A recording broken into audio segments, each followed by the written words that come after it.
ইচ্ছে ভীষণ জাগে আমার প্রাণে,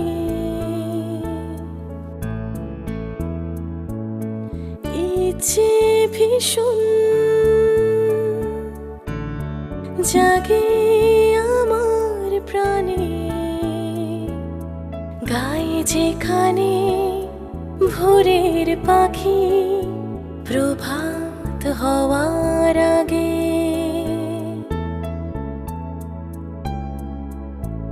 ইচ্ছে ভীষণ জাগে আমার প্রাণে।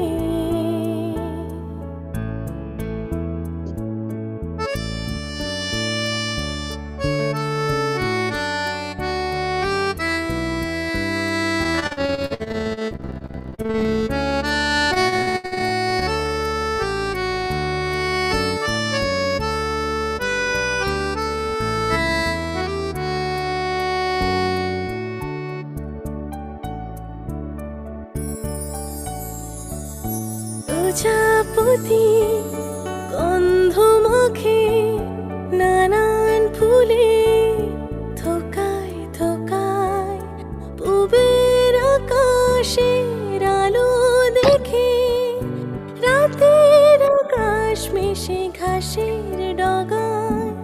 প্রজাপতি গন্ধ মাখে নানান ফুলে, থোকায় থোকায় পুবের আকাশের আলো দেখে, রাতের আকাশ মেশে ঘাসের ডগায়। অরুণ রাগে হাসে যেন দূরে পুবের কোণায়, ইচ্ছে ভীষণ জাগে আমার প্রাণে, ইচ্ছে ভীষণ জাগে আমার প্রাণে, গায়ে যেখানে ভোরের পাখি প্রভাত হওয়ার আগে।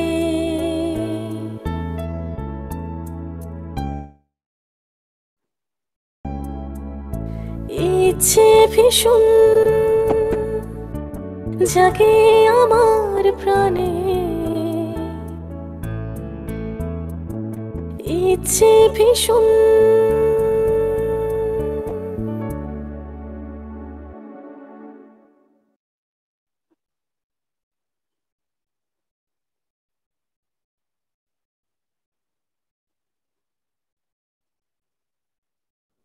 ओम शांति। आप शुरू कर सकते हैं।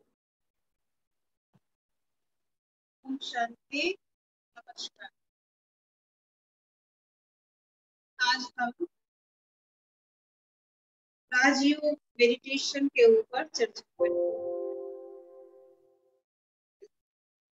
हमारा आज राजयोग मेडिटेशन का लास्ट चैप्टर है और इस चैप्टर में हम आपको समझाएंगे, क्योंकि हमारा पहला ही ज्ञान है आध्यात्मिक ज्ञान और राजयोग की शिक्षा। हमने आपको पहले दिन बताया था, तो ज्ञान तो हमें मिल चुका कि मैं आत्मा परमात्मा, परमात्मा कहाँ रहते हैं, परमात्मा हमारा क्या रखते हैं, उनके साथ हमारा क्या संबंध।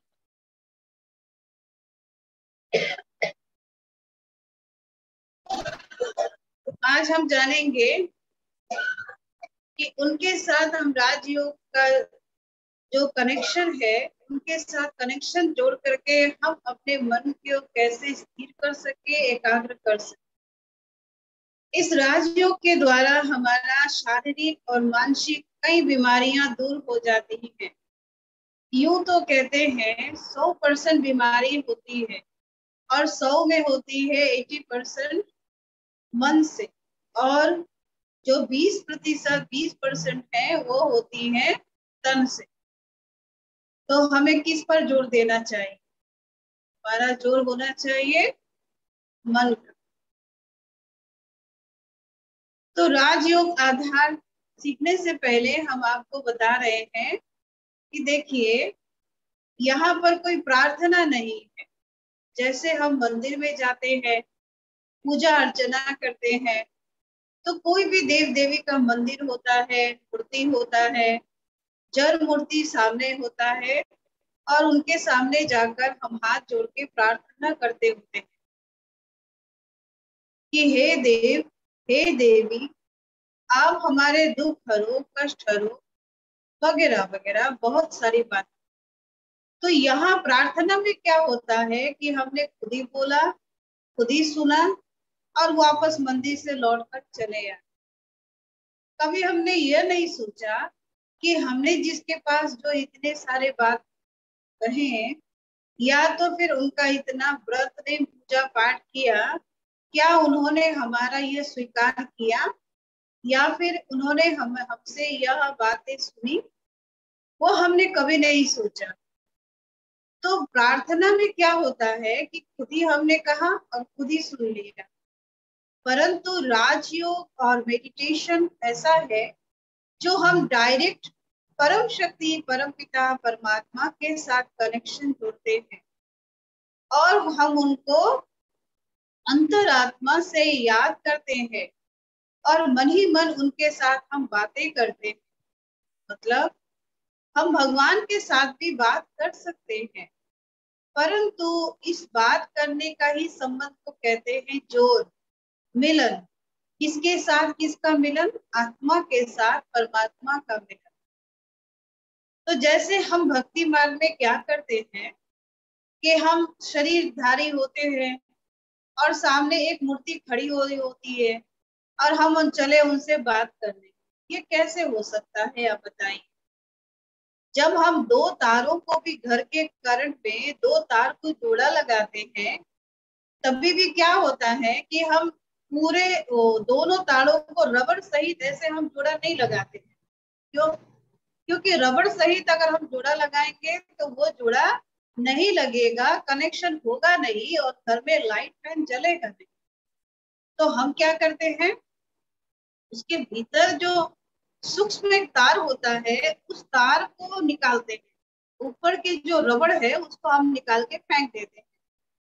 फिर उसके सूक्ष्म तारों को जब हम जोड़ा लगाते हैं, तब जाकर के क्या होता है, हमारे घर में फिर कनेक्शन होता है, फिर लाइट चलती है, वगैरह। तो क्यों ऐसा हुआ? क्योंकि हमने सूक्ष्म तार को जोड़ा, ऊपर का रबर नहीं। तो इसी तरह से हमें भी क्या करना है कि हमको मेडिटेशन राजयोग करने के लिए ये जो हमारा ऊपर का बॉडी रूपी लेवल, ये जो रबड़ है, इसको निकालना पड़ेगा। तो आप कहेंगे हम कैसे निकालेंगे, या क्या संभव है? हाँ, संभव है। क्योंकि इस योग को तो हम करने के टाइम पर क्या करना पड़ेगा, मन बुद्धि के द्वारा हम इस शरीर के जो ये रबर रूपी, शरीर रूपी रबर है, इसको हमको मन बुद्धि से छोड़ना पड़ेगा। और छोड़ने के बाद जो हमारा जो पहला लेसन, भ्रुकुटी के बीच में ज्योतिर्बिंदु आत्मा है, उस आत्मा के साथ जो परम धाम में परम पिता हमारे आत्मा के पिता हैं, उनके साथ हमारा कनेक्शन जुड़ेगा। तो इस तरह से हम उनको याद कर सकते हैं, उनसे हम बातें भी कर सकते हैं। हम बात कर सकते हैं क्योंकि भगवान को बात करना ही पसंद है। अब देखो क्या होता है कि नॉर्मल लाइफ में हम क्या होता है, एक व्यक्ति के साथ हम रोज एक ही शब्द रटाते रहे, क्या उसको अच्छा लगेगा? नहीं ना। हर व्यक्ति चाहता है कि वैरायटी, प्रत्येक दिन हमारा वैरायटी होता है। जैसे मैं एक छोटा सा कहानी से ये आज का लेसन शुरू करती हूँ। आप तब तक आप पिक्चर देख सकते हैं। राजयोग का आधार तथा विधि क्या है? राजयोग का आधार तथा विधि, हाँ। तो इस तरह से क्या हुआ कि एक छोटा सा 5 साल का बच्चा होता है, और वो 5 साल का बच्चा चर्च में आता है। तो चर्च में क्या होता है, पादरी उस समय क्या कर रहे थे, चर्च में प्रे कर रहे थे गॉड के पास। तो बच्चा जब उनके पास खड़ा हुआ तो वो दौड़ते दौड़ते आकर के बच्चा खड़ा हुआ और देखा कि पादरी क्या कर रहा है कि उसके जो होंठ हैं वो फड़फड़ा रहे हैं, यानी वो कुछ कुछ शब्दों से प्रे कर रहे हैं गॉड के पास। परंतु बच्चा को क्या हुआ कि बच्चे ने सोचा कि ये जैसे कर रहे हैं मैं भी करूं, तो वो भी कुछ फड़फड़ फड़फड़ करने लगा। इस तरह से क्या हुआ कि पादरी तो देख रहा था बच्चे को कि बच्चा पता नहीं क्या कर रहा है, कुछ नहीं बोला क्योंकि उस टाइम पे तो वो प्रे कर रहे होते हो। फिर उसके बाद क्या हुआ कि जब प्रे खत्म हुआ तब जाके फादर ने पूछा, बच्चा तुम क्या कर रहे थे? तो बच्चे ने उल्टा के पूछा, तुम क्या कर रहे थे? तो उसने कहा मैं तो गॉड के पास प्रे कर रहा था। तो बच्चे ने कहा मैं भी प्रे कर रहा था। तो बोलता है नहीं, तुम कौन सा प्रे कर रहे थे? बोलता है जो तुम कर रहे थे मैं वही कर रहा था। बोला मैं तो यहाँ पर एक ना फिक्स्ड लिखा हुआ होता है इसमें, तो उसके आधार पर हम प्रे करते हैं, तुम कौन सा प्रे कर रहे थे? बोला देखिए, आपके जो प्रे है उसमें ये ABCD का 26 अक्षर तो पड़ता है ना, तो आप उसको थोड़ा कायदे अनुसार बोल रहे थे। और मैंने गॉड को कहा कि हे गॉड, ये ABCDEFGHIJKLMNOPQRSTUVWXYZ, अब ये पूरा जेड तुम ले लो और जो अच्छा लगे वो शब्द जोड़ लो। अब आप बताइए, उस भोलेपन बच्चे का गॉड स्वीकार करेगा ना? तो इसी तरह से हम भी क्या करते हैं, भगवान को भी क्या चाहिए, बहुत प्रत्येक दिन एक ही रटा हुआ शब्द नहीं चाहिए। नहीं तो प्रार्थना में क्या होता है, हम रटते रहते हैं, बस वही मंत्र, बस वही बातें वही रटते रहते हैं, तो उनको भी ये बातें पसंद नहीं आती। इस तरह से हम भगवान से अपने मन की सारे दिनचर्या के, हमारे जीवन के दुख सुख की बातें शेयर कर सकते हैं। ये क्योंकि वो हमारे माता पिता है, उनके साथ हमारा संबंध है, वो हमारे माता पिता हैं, वो हमारे बंधु सखा हैं, वो हमारे साजन है, वो हमारे दोस्त हैं, वो हमारे सर्जन है, वो हमारे संतान तुल्य है और हम भी उनके संतान है। वो हमारे पिता, शिक्षक, सदगुरु भी हैं। तो इस तरह से उनके साथ हमें संबंध जोड़ना है। तो ये राजयोग का जो जोड़ करने के लिए, हमें मिलन बनाने के लिए उनके साथ पहले हमारा परिचय होना चाहिए। तो परिचय तो आपको मिल गया कि वो कौन है, हमारा परिचय भी मिल गया। अब चाहिए उनके साथ संबंध, संबंध जोड़ना है। संबंध के बाद उनके साथ हमें क्या होता है, स्नेह होना चाहिए। जब तक किसी के साथ कोई स्नेह नहीं होता है तब तक उसका कोई संबंध जुड़ता नहीं है। और स्नेह के साथ होना चाहिए प्राप्ति। तो जब प्राप्ति होती है तो जाकर के ना हम किसी को स्मरण करते हैं या फिर उनके प्रति कोई कार्य करते हैं। तो आप ये पिक्चर में देख सकते हो, अभी हम पिक्चर से आपको बता रहे हैं कि एक मतलब एक छोटा सा बच्चा बैठा हुआ है और एक उनका पिता व्यक्ति बैठे हुए हैं। तो देह और देह के पिता, उनको स्मरण करने में हमें कोई प्रॉब्लम नहीं होती है, क्योंकि वो भी शरीरधारी, हम भी शरीरधारी। तो अभी जो हमने आपको कहा, परमात्मा को स्मरण करने के लिए हमें भी उस रूप में आना पड़ेगा।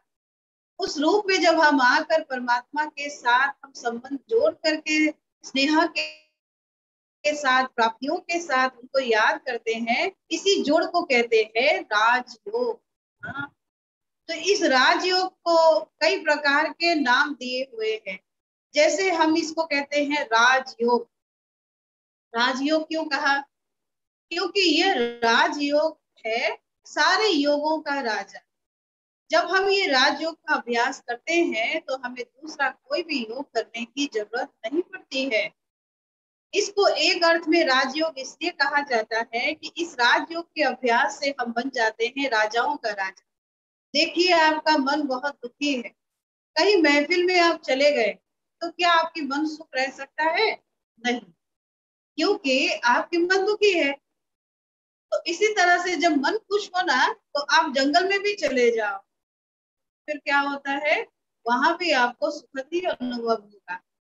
तो हम मन के राजा बन जाते हैं, मन हमारे कंट्रोल में होता है, मन हमारे वश में होता है, हम मन को चलाने के राजा बन जाते हैं। इसलिए कहते हैं इसको राजयोग।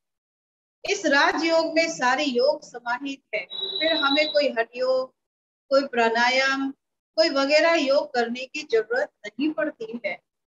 इसलिए इसको कहते हैं राजयोग।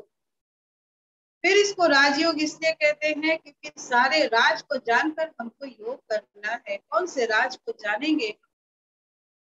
इस धरा पर जो हम आए हैं, हमने आपको पहले कहा संगम युग। संगम युग ऐसा एक युग है, ऐसा एक गुप्त समय है, जिस समय पर, जिस सीजन पर हम जैसा बीज बोएंगे वही बीज को हमको काटना पड़ेगा। वो है कर्मों का फल। तो कहते हैं ना, सीजन वाइज फल भी होता है, फूल भी होता है, फसल भी होता है, सब कुछ होता है। तो हमारा यही समय चल रहा है, श्रेष्ठ कर्मों की पूंजी को जमा करने का समय। इसलिए इसको कहते हैं कि हम इस राज को जान करके हम अपने जीवन के मूल्यवान समय को इसमें लगाते हैं।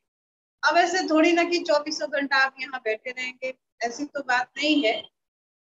प्रत्येक दिन आप यहाँ, जो हमारे संस्था होती है वहां हम जाते हैं और अध्ययन करते हैं, फिर ध्यान करते हैं। बस 1 घंटा की बात है। इस 1 घंटे में ही हम क्या हो जाते हैं, सारे दिन का हमको एनर्जी मिल जाता है, एक शक्ति मिल जाता है, एक पावर मिलता है, और हर कार्य करने की एक, मतलब, सही दिशा मिल जाती है। तो इसलिए इसको कहते हैं राजयोग। इस राजयोग के कई नाम है, गीता में बताया है। संन्यास योग, हठ योग बताया है ना। संन्यास योग क्यों बताया? संन्यास योग का मतलब ऐसा नहीं कि सन्यासी का वस्त्र पहनकर आप घर से बाहर चले जाएंगे, फिर आपका परमात्मा भगवान ईश्वर के साथ योग लगेगा, ऐसी बात नहीं है। बस संन्यास करना है तो हम अपने पुरानी दुनिया, पुराने स्वभाव संस्कार का संन्यास करें। इस योग को कहते हैं कर्म योग। कर्म के साथ हम योग कर सकते हैं। कई व्यक्ति कहते हैं कि मनुष्य आत्मा कहते हैं कि देखो भाई, सारे दिन के काम काज में हम घर गृहस्थ वाले, हाँ, घर संसार संभालते हुए कब भगवान के पास बैठे और कब भगवान को हम याद करें। परंतु नहीं, ऐसा भी नहीं है।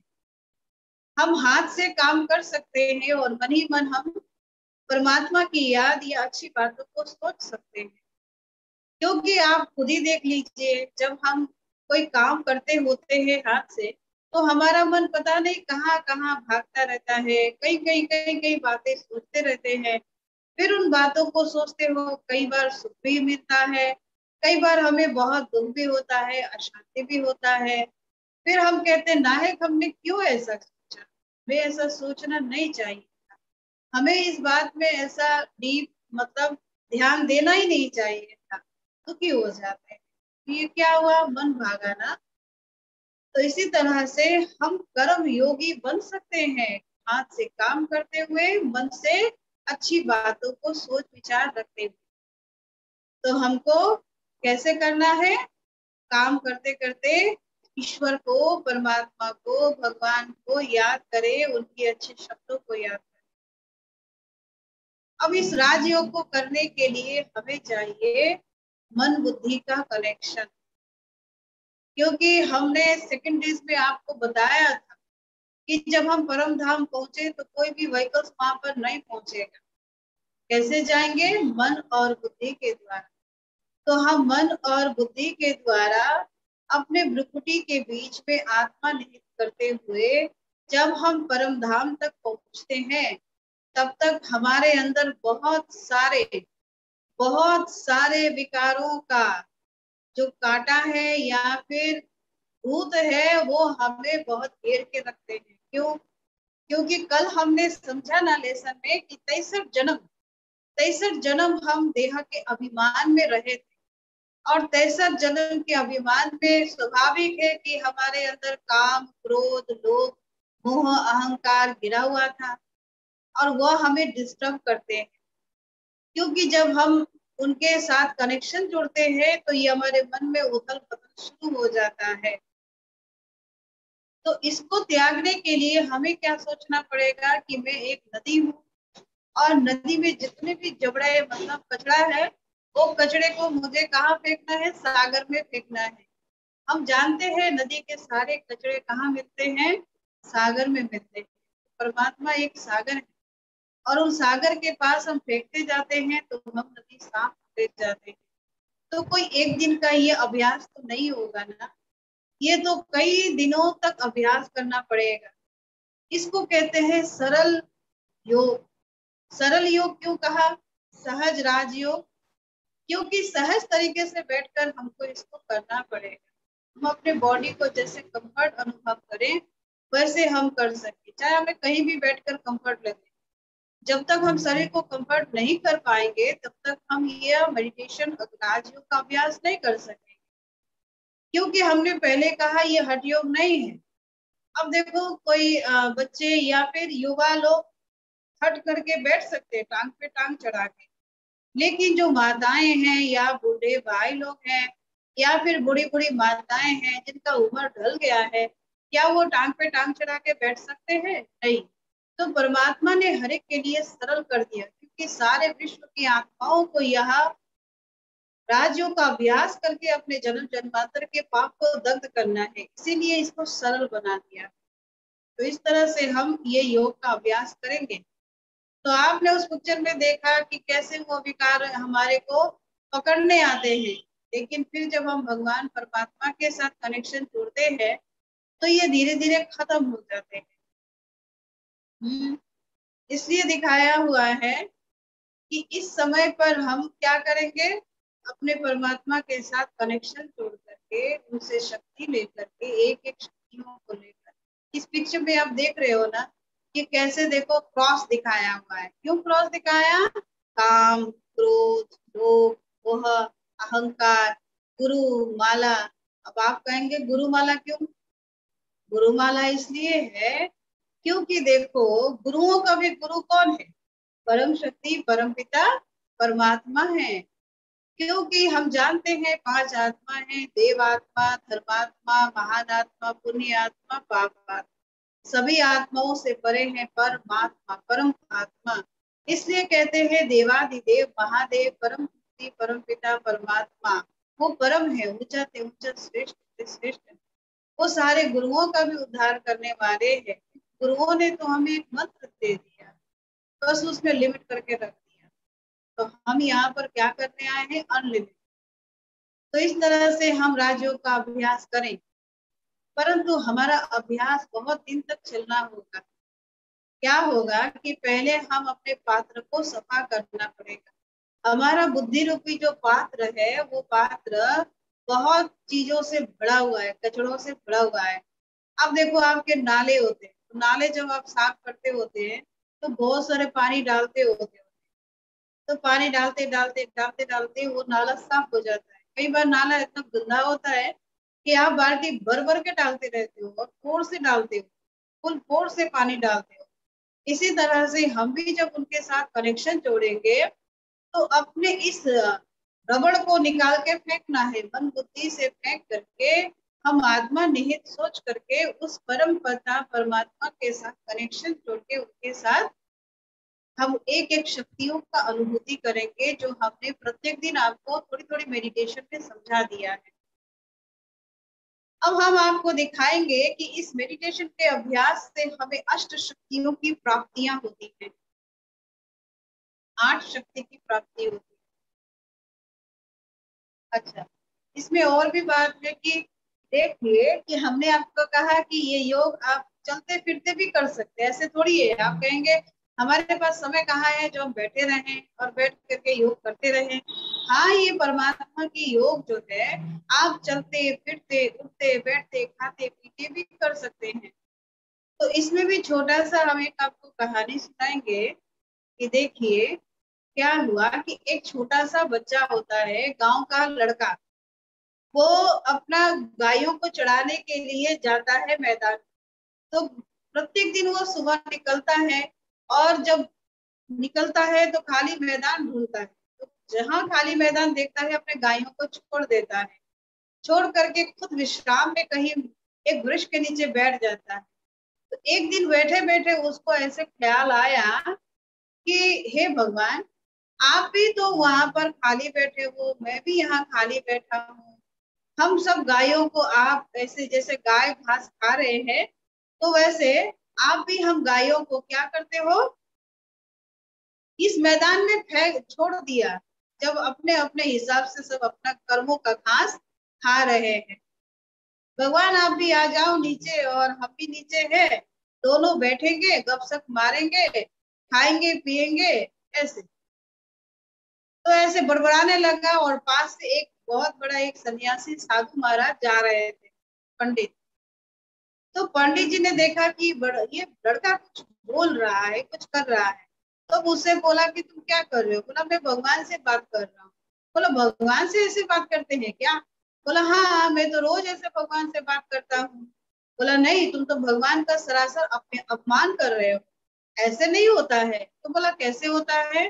तो मैं तुमको सिखाता हूँ। तो उसने क्या किया, उसको कई सारा मंत्र रटा दिया, जो ये मंत्र रटो और ऐसे ही भगवान को याद किया जाता है। तो बेचारा गांव का भोला भाला बच्चा था, उसने गंवार भी था, तो उसने क्या किया, ऐसे रट लिया। अब वो रोज ऐसे ही करने लगा।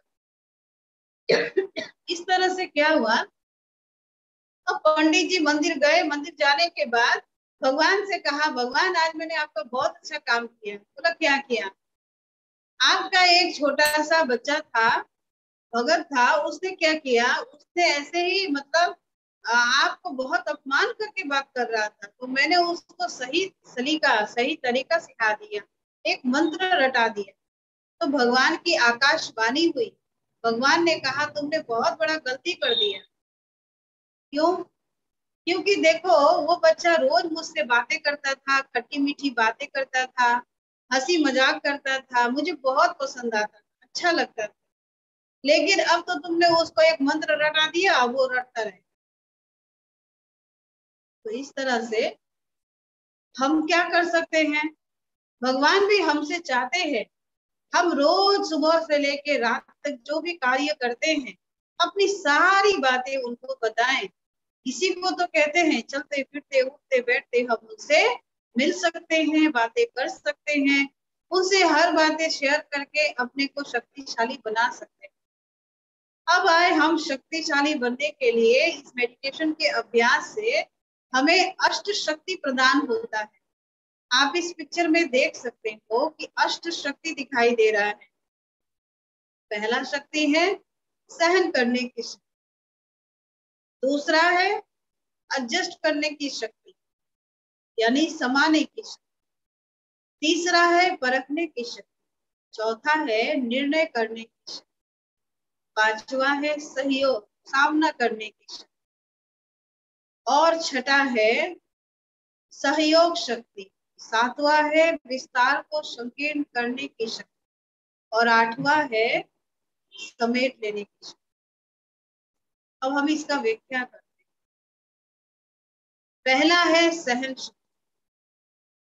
जो हम राजयोग मेडिटेशन का अभ्यास करते हैं, तो हम वही व्यक्ति जो बहुत अस्थिर होते हैं, क्रोध करते होते हैं, बहुत कुछ, तो हमारे अंदर सहन शक्ति आती है। आप इस पिक्चर में देख सकते हो कि एक वृक्ष है, और वृक्ष फल फूल से लदा हुआ है, और एक छोटा सा बच्चा उस वृक्ष पर पत्थर मार रहा है। क्या मतलब है कि पत्थर मार के वो फल को तोड़ रहा है, परंतु क्या हुआ, क्या वो वृक्ष अगले साल फल नहीं देगा? देगा, क्योंकि उसको तो देना ही है। तो इसी तरह से हमारे अंदर भी क्या होता है, एक सहन शक्ति चली आती है, अपकारी पर भी उपकार करने का शक्ति।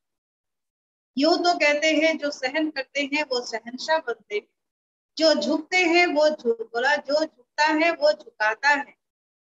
जैसे देखो, आप एक फल फूल पत्तों से लदा हुआ वृक्ष वो एकदम नीचे झुक जाता है। और कोई भी उसके छांव के नीचे आते हैं तो क्या होता है कि शीतल छांव में उसको झुककर आना पड़ता है। वो ऐसे अड़ियल सिर को उठाकर नहीं आता है। तो हम भी अपने इस जीवन के क्षेत्र पर, हमारे अंदर दुनिया में चलने के लिए, परिवार में चलने के लिए, कारोबार में चलने के लिए, हर एक क्षेत्र पर हमारे अंदर सहन शक्ति चली आती है। क्या ये सहन शक्ति जरूरी है ना हमको? बहुत जरूरी है। उसके बाद आती है हमारे अंदर समाने की शक्ति, एडजस्ट कर ले। आज कोई किसी की बात को समा नहीं सकता है, एडजस्ट नहीं कर पाता है, जिसके कारण से परिवार भी टूट रहे हैं। तो इस राज्यों के अभ्यास से हमारे अंदर ये शक्ति भी चली आती है। जैसे हमने कहा कि सागर में ही सारे नदी की सारी कचरा, जितने भी कचरपट्टी है वो सब कुछ उसमें ही मिलती रहती है। तो इसी तरह से हम क्या करें, हम संभालें जो हमें जो कुछ कर रहे हैं, हम अंदर में समा लेते हैं। कहते हैं ना लोग कि देख तेरे पेट में बात छिपता नहीं है, तेरे पेट से बात निकल जाता है। मतलब क्या हुआ, तुमने सागर में डाला ही नहीं, वहां सागर में डाल दो तो क्या होगा, हाँ, वो दोबारा नहीं आएगा। इसी तरह से क्या हुआ, हम कोई भी बातों को, कोई हमें कुछ गलत बोला, नेगेटिव बोला या फिर कुछ भी बोला, हम उसको समा लेते हैं। समाने की भी ताकत आ जाती है। और जब समा लेंगे तो क्या होगा, हमारा परिवार बहुत सुंदर बन जाएगा ना। फिर हमारे अंदर जो ये परख शक्ति आती है, परख, जोहरी जानता है कौन सा हीरा है कौन सा पत्थर है। इसी तरह से हमारे में भी इस दुनिया में चलने के लिए हर चीज को पहचानना जरूरी होता है। नहीं तो हम धोखा खा जाते हैं। तो कहते हैं भाई पहले क्यों नहीं जाना मैंने, अगर मैं पहले जानता तो मैं धोखा नहीं खाता था। तो सबसे बड़ी पहचान हमारी लाइफ में होती है इंसानों को पहचानना। इंसान को जब हम नहीं पहचानते हैं तो हमारे लाइफ में बहुत धोखा आ जाता है। इसलिए राजयोग के अभ्यास से भी हमें एक परख शक्ति आ जाती है कि किसके साथ हमें चलना चाहिए, किसका हमें संग करना चाहिए और किसका संग नहीं करना चाहिए। कौन मनुष्य हीरे समान है, किसका मन बहुत सुंदर है, बहुत अच्छा है। तो ऐसे हम उनको पहचान कर उनके साथ जब चलते हैं तो हम कभी भी जीवन में धोखा नहीं खाते हैं। ये है परख शक्ति। उसके बाद आती है निर्णय करने की शक्ति। अब है दूसरी बात कि लाइफ में निर्णय करना ये बहुत बड़ा एक पार्ट है। क्यों ना, क्योंकि जब हम निर्णय लेते हैं तो क्या करते हैं, अपनी बुद्धि तो चलती है नहीं, फिर दूसरों से पूछते हैं अच्छा बताओ तो हम ये काम करें या ना करें, अच्छा हम ये करें या ना करें। तो हम कई कई आत्माओं के पास जाते हैं, कई मनुष्यों के पास जाते हैं, अपने रिलेटिव के पास, अपने दोस्तों के पास, अपने कई कई कईयों के पास जाते हैं जो हमारे अपने होते हैं। तो वो क्या होते हैं, 10 होते हैं तो 10 मत दे देते हैं। 10 10 मतलब 10 प्रकार के वो हमें निर्णय देते हैं। और उस निर्णय में जब हम जाते हैं तो हम लोग फंस जाते हैं। फिर लाइफ में ऐसा एक मोड़ आता है जो हम कहते हैं भगवान मैंने तो ये निर्णय गलत ले लिया। तो राजयोग के अभ्यास से भी हमें सही निर्णय लेने का शक्ति प्रदान होता है। कौन सा उचित है, कौन सा उचित नहीं है, कौन सा करना भला होगा, कौन सा करना भला नहीं होगा। हम अपने निर्णय पर कायम होते हैं क्योंकि हमारा कनेक्शन स्वयं ईश्वर परमात्मा के साथ जुड़ा हुआ होता है। तो फिर क्या होता है, हम अपने लाइफ में डिसीजन खुद ही ले सकते हैं और हमारा डिसीजन कभी भी गलत नहीं होता है क्योंकि हम खुद की ऑथोरिटी ले करके हम करते हैं। तो ये भी आती है राजयोग की अभ्यास। उसके बाद हमारे अंदर शक्तियों में आता है सामना करने की शक्ति, फेस करने की शक्ति। आप देख सकते हैं कि एक व्यक्ति के माथे पर दिया जल रहा है और सभी व्यक्ति क्या हो रहे हैं, एक जो शरीर छोड़ दिया है, मृत्यु हो गया है, उसको लेके शमशान की ओर जा रहे हैं। तो ये दृश्य को देखते हुए हमें बहुत तकलीफ होता है। जब हमारे अपने कोई चले जाते हैं बहुत तकलीफ होता है, बहुत कष्ट होता है। और उस कष्ट में कई व्यक्ति तो ऐसे डूब जाते हैं, ऐसे डूब जाते हैं जो उससे निकलना ही बड़ा मुश्किल होता है। फिर अपने जीवन को ही कई लोग खात्मा भी कर देते हैं। परंतु राजयोग के अभ्यास से हमें यह ज्ञान मिलता है कि हम भी एक आत्मा है, और आत्मा कभी मरती नहीं है। आत्मा है अजर अमर अविनाशी। शरीर तो है विनाशी, शरीर खत्म हो जाएगा, क्योंकि इस शरीर को हमने इन 5 तत्वों से पाया हुआ है। और ये 5 तत्वों में क्या होता है, यह शरीर को विलीन करना पड़ता है। और मैं जो आया था, मैं जो आई थी, वो तो मैं जा ही रही हूँ, क्योंकि मैं आई थी तो आत्मा, और जाऊंगी तो आत्मा। तो जीवन में भी कई प्रकार की ऐसे परिस्थितियां होती है जो हमें फेस करने का ताकत होता है, परंतु वो ताकत, वो शक्ति, वो सुप्त अवस्था में रहती है। अब जैसे देखो एक व्यक्ति, तो वो व्यक्ति क्या होता है,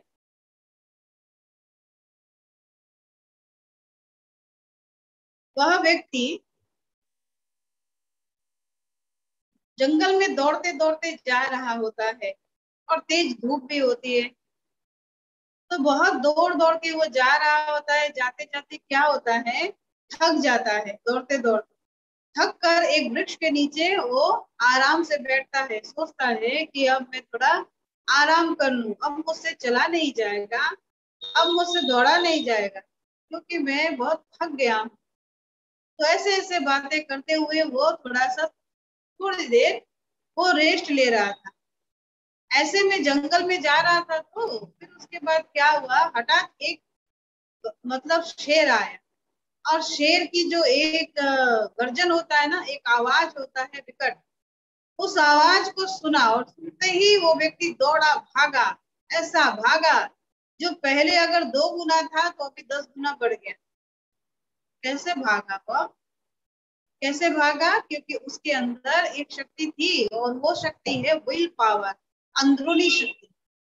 परंतु बॉडी कॉन्शियस होने के कारण से क्या हुआ, उसने उस बॉडी में, बॉडी ने कहा बैठ जाओ, रुक जाओ, तुम रेस्ट करो, तुमको अभी दौड़ना नहीं है।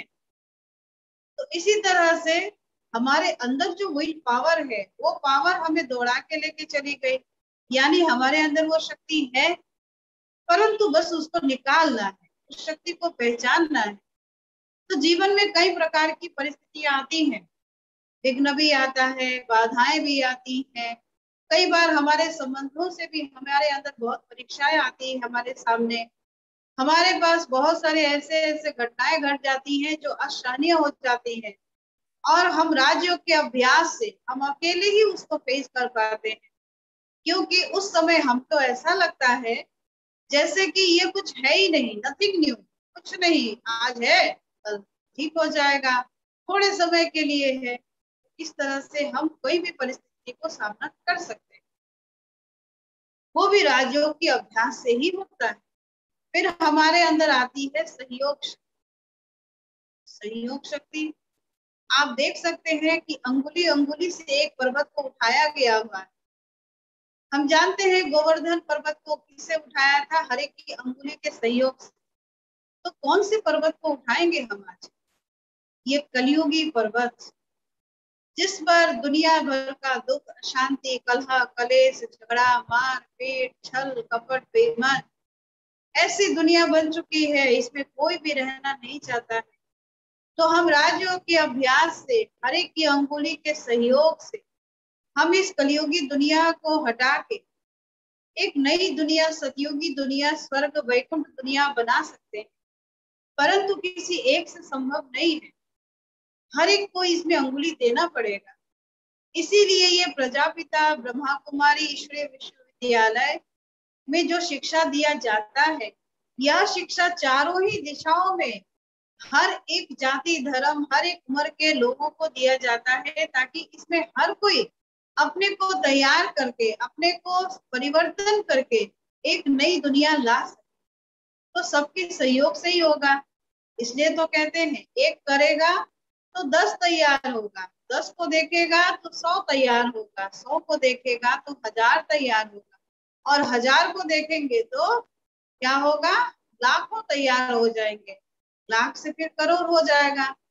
तो ये सारे विश्व के आत्माएं, पूरे विश्व की आत्माएं जब इस ज्ञान को धारणा में आ जाएंगे, जब इसको ग्रहण कर लेंगे, परिवर्तन करेंगे, तो एक एक परिवार से, फिर देश से, राष्ट्र से, सारी दुनिया ही परिवर्तन हो जाएगी।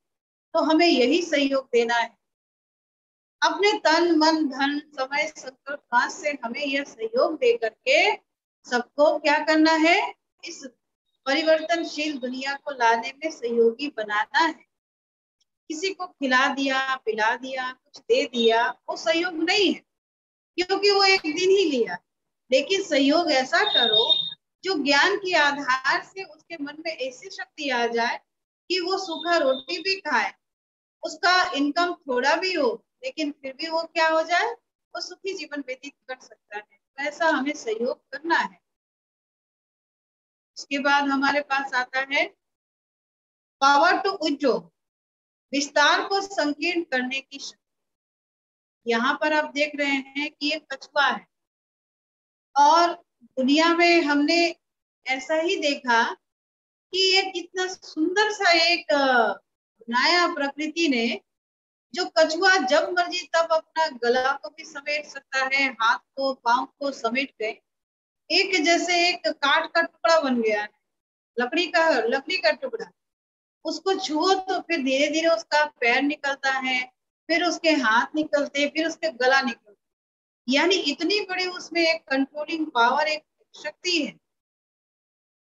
तो हमें भी राजयोग के अभ्यास से एक कंट्रोलिंग पावर चली आती है, हमको विस्तार में जाने की जरूरत नहीं। जब हम कोई भी बातों की विस्तार में जाते हैं तो इससे हमारा एनर्जी लॉस होता है, टाइम लॉस होता है, हमारा सब कुछ लॉस हो जाता है। तो अब क्या करना है, हमें अपने को बचाना है।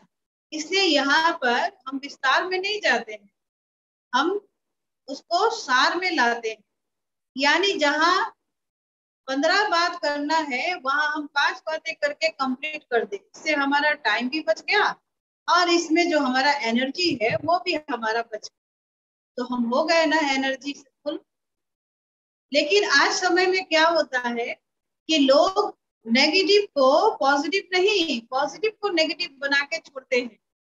बात होगी थोड़ी और बनाएंगे लंबा चौड़ा बना करके उसको, शब्द होगा एक और उसको लंबा चौड़ा चटपटा बनाएंगे 50। दूसरे के पास जाएगा तो वो बनाएगा उसको 60, तीसरे के पास जाएगा तो वो बन जाएगा 80, चौथे के पास जाएगा तब तक बन जाएगी 100। क्या इतनी सारी बातें थी? नहीं ना। तो दुनिया भर में तो यही हो रहा है, हर कोई विस्तार में पहुंच जा रहा है, हर कोई क्या कर पॉजिटिव को नेगेटिव बना करके छोड़ रहा है। परंतु हमें राजयोग के अभ्यास से क्या सिखाया जाता कि हम नेगेटिव को भी पॉजिटिव कर दें।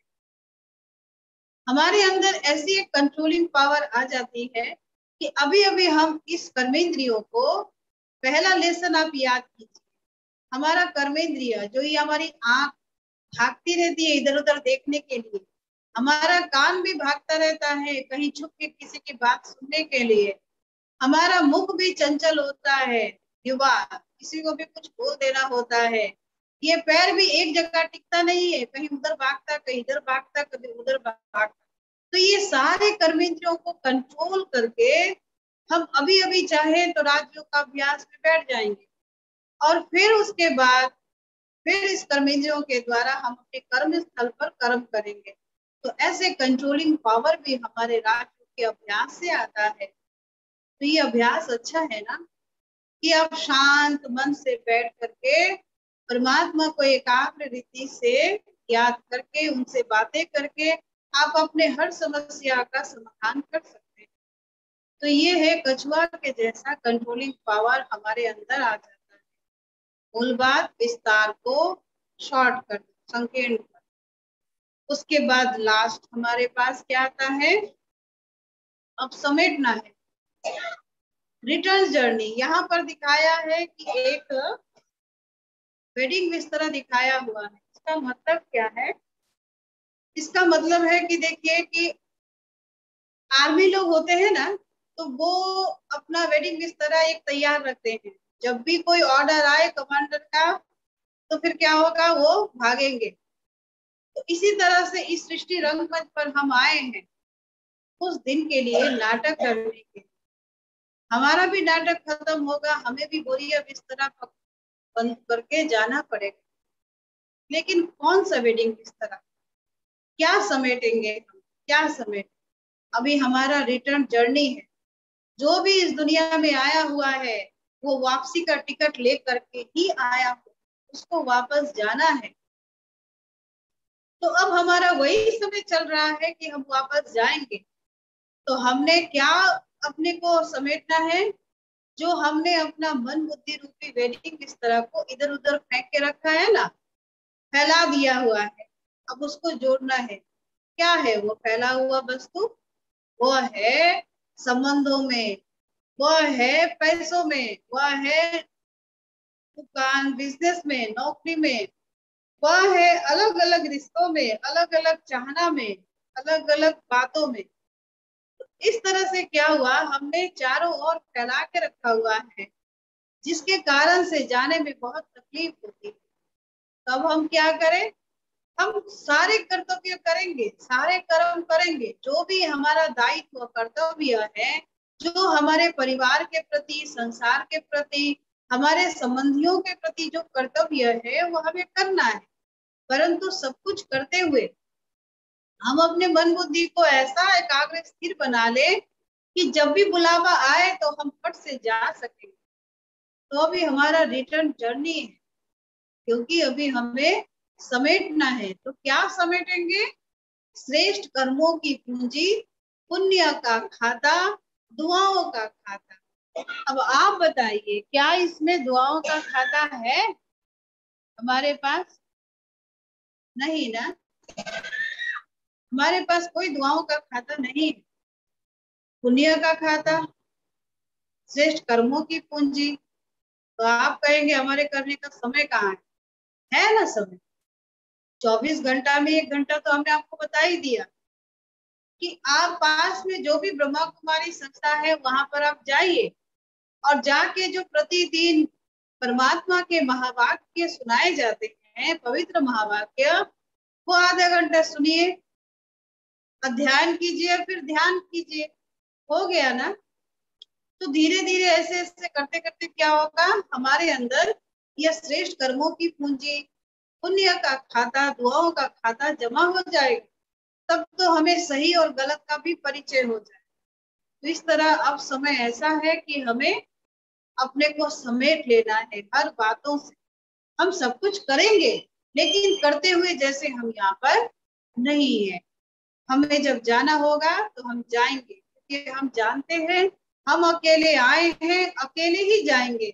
चाहे हमारे कलेजे का टुकड़ा भी कोई क्यों ना हो, कोई हमारे साथ जाने वाला नहीं है। जितना हमने अपनी आत्मा में रिकॉर्ड किया हुआ है, जितना हमने कमाया है, जितना हमने जमा किया है, वो हमारे लिए ही बनता है। इसीलिए हम सब मिल करके आइए, ये कर्मों में हम जुट जाएं। तो रिटर्न जर्नी है अभी, अभी हमें वापस जाना है। इस तरह राजयोग के अभ्यास से हमें अष्ट शक्ति प्रदान हो जाती है। अब आप बताइए, क्या यह अष्ट शक्ति में हमें सहन शक्ति जरूरत है कि नहीं है? सच्ची में राजयोग के अभ्यास से इतनी सहन शक्ति आ जाती है जो आप कभी कहीं भी नहीं पा सकते हैं। एडजस्ट करने की शक्ति, परख शक्ति, ये तो और भी जरूरी है। और सामना करने की शक्ति, वो तो और भी जरूरी है ना? तो इस तरह से हम अभ्यास करके अपनी शक्ति को ले सकते हैं। अभी और एक पिक्चर था जिसमें दिखाया है कि जैसे कि 5 भूत है ना, वो भाग रहे हैं। तो इसका मतलब है कि यहाँ पर ऐसा दिखाया है कि जब हम राजयोग की अभ्यास करते हैं ना, तो हमारे अंदर जो रोग, शोक, दुख, अशांति है, वो अपने आप भाग जाते हैं। क्योंकि परमात्मा तो एवर प्योर है और हम इतने प्योर नहीं हैं। हम धीरे धीरे क्या करते हैं, जब राजयोग के अभ्यास करते हैं तो हम प्योर बनते हैं। हमारा 4 स्तंभ था। हाँ, हमारा 4 स्तंभ था। 4 स्तंभ में पहला स्तंभ था ब्रह्मचर्य, शुद्ध भोजन, दिव्य गुण, सत्संग। ये 4 स्तंभ। 4 स्तंभ जब मजबूत था तो हम भी मजबूत थे। जब ये चारों स्तंभ टूट गए तो हम भी नीचे गिर गए। आप देख सकते पिक्चर में कि एक कागज रखा हुआ है, लेंस और सूर्य की किरणें एक रेखा में होती है तो कागज जल जाता होता है।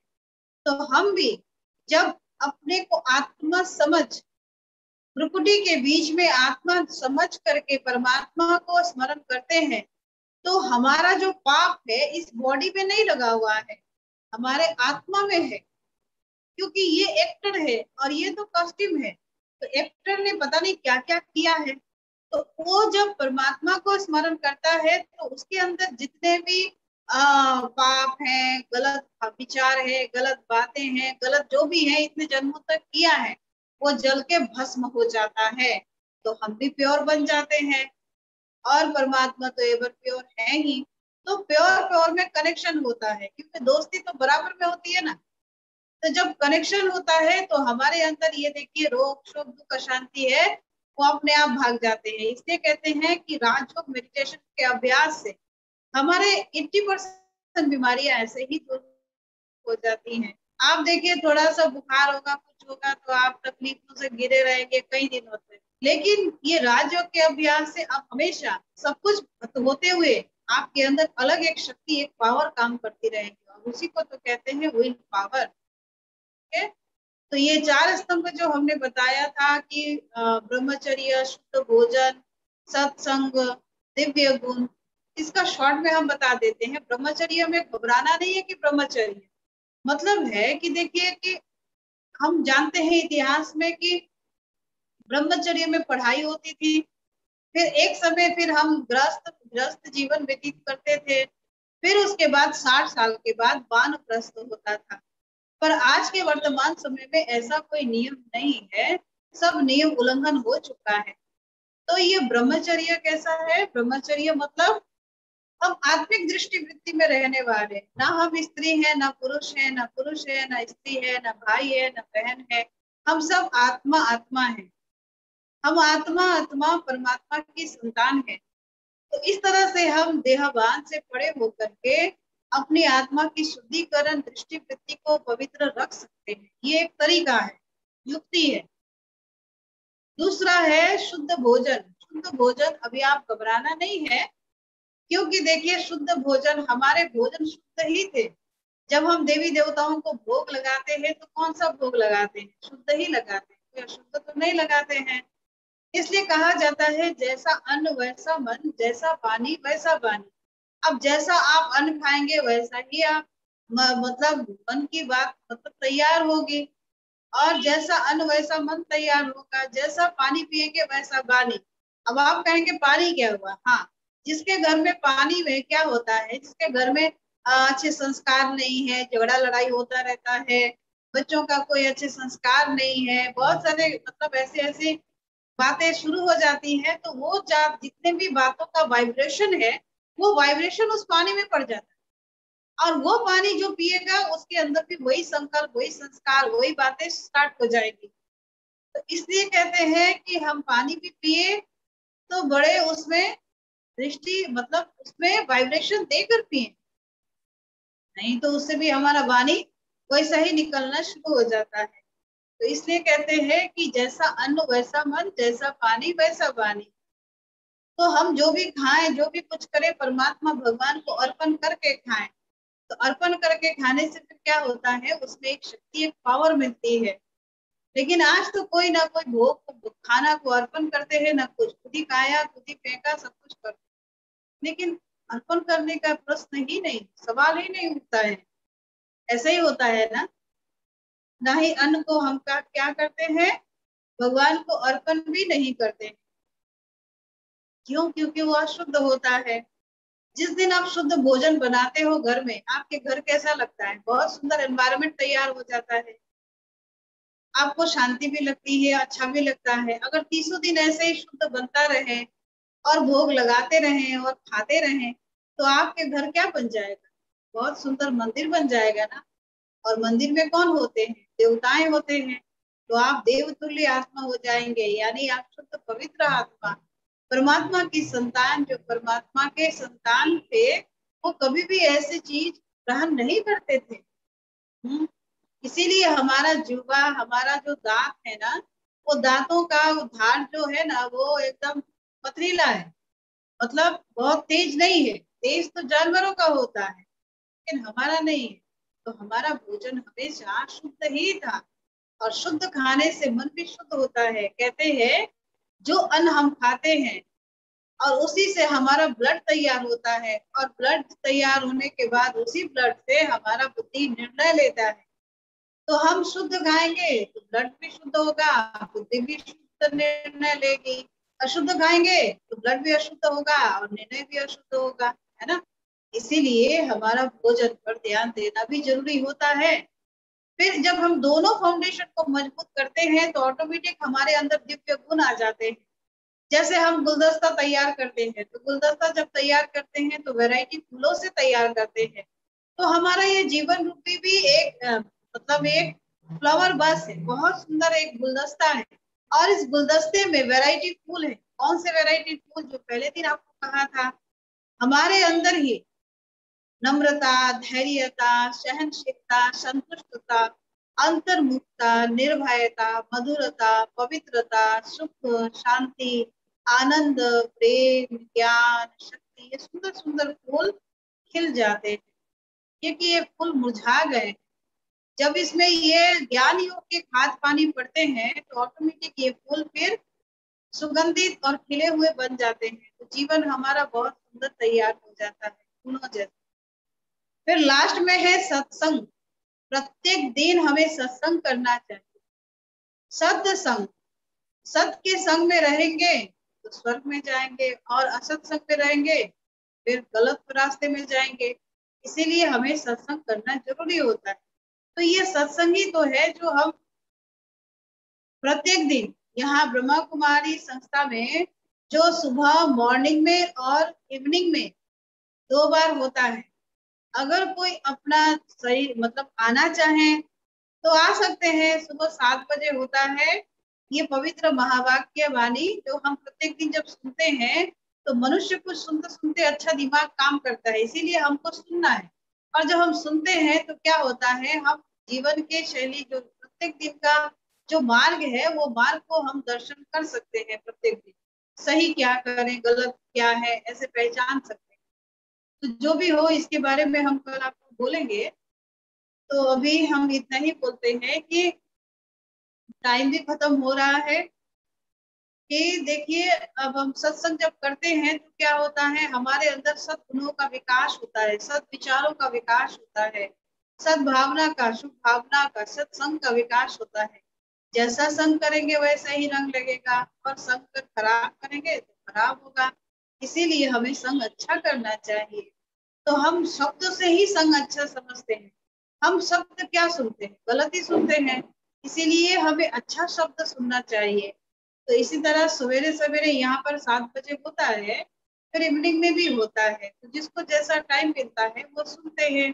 सुनते सुनते हमारे विचारधारा ऑटोमेटिक चेंज हो जाते हैं और सुंदर बन जाते हैं।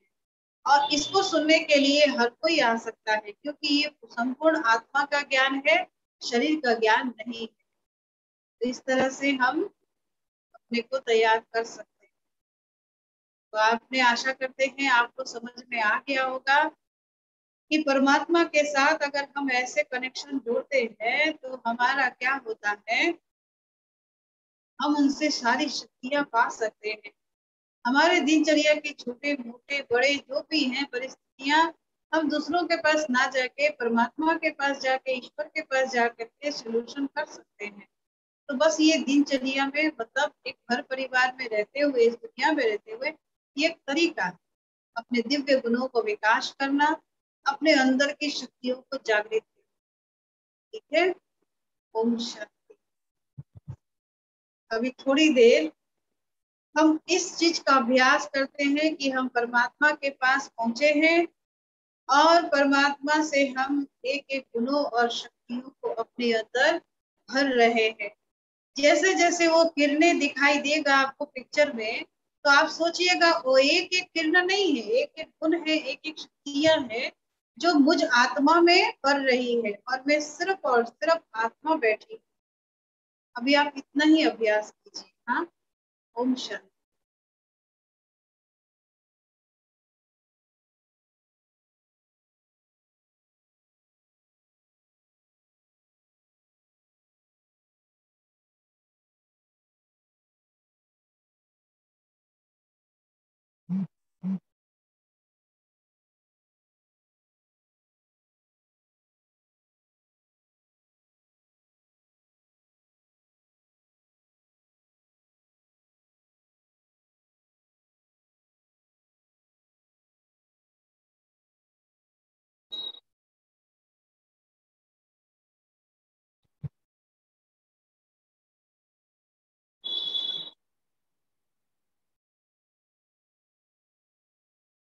जो लाल लाइट चला, लाल लाइट, लाल लाइट।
Thank you.